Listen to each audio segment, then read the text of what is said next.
নমস্কাৰ, good morning friends. আজি আকৌ খোজকাঢ়ি আছোঁ। আপোনালোকে খোজকাঢ়িছেনে নাই কৰা? এটা সকলোতকৈ ডাঙৰ কথা, এতিয়া মানুহবিলাকে প্ৰায় মানুহ সকলোৰে প্ৰেছাৰ উঠি ষ্ট্ৰোক হৈ মৰিব ধৰিছে। ইয়াৰ কাৰণটো গম পাইছেনে? ঠাণ্ডাৰ দিনত মানুহৰ ষ্ট্ৰোক বেছিকৈ কি কাৰণত হয়, এই বিষয়ে মই পিছৰ ভিডিঅ'ত ভালকৈ জনাম। তথাপিও মই এটা কথা কৈ থৈ দিওঁ, ঠাণ্ডাৰ দিনত ষ্ট্ৰোক হোৱাৰ এটাই মুখ্য কাৰণ ঠাণ্ডাৰ দিনত আমাৰ শিৰাবিলাক সংকুচিত হৈ যায়। যিবিলাক ভেচেল থাকে ব্লাড অহা যোৱা কৰা, সেই আৰ্টাৰী আৰু ভেচেলৰ মাজেৰে ব্লাডবিলাক ভালকৈ চাৰ্কুলেশ্যন নহয়, সংকুচিত হৈ থাকে।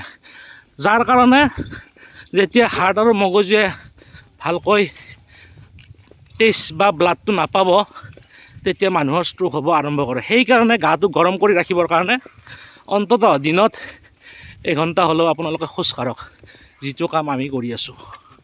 আৰু তেতিয়া আপোনালোকৰ চাব প্ৰেছাৰটো নৰ্মেলত আহি গৈছে। আৰু চবতছে ডাঙৰ কথা এটা কি, গেছ। এই গেছটোৰ কাৰণে আপোনাৰ প্ৰেছাৰটো হৈ যায়।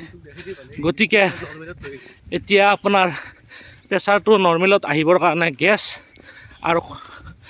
গেছটো নাইকিয়া হ'ব, অৰ্থাৎ খোজ কাঢ়িব লাগিব।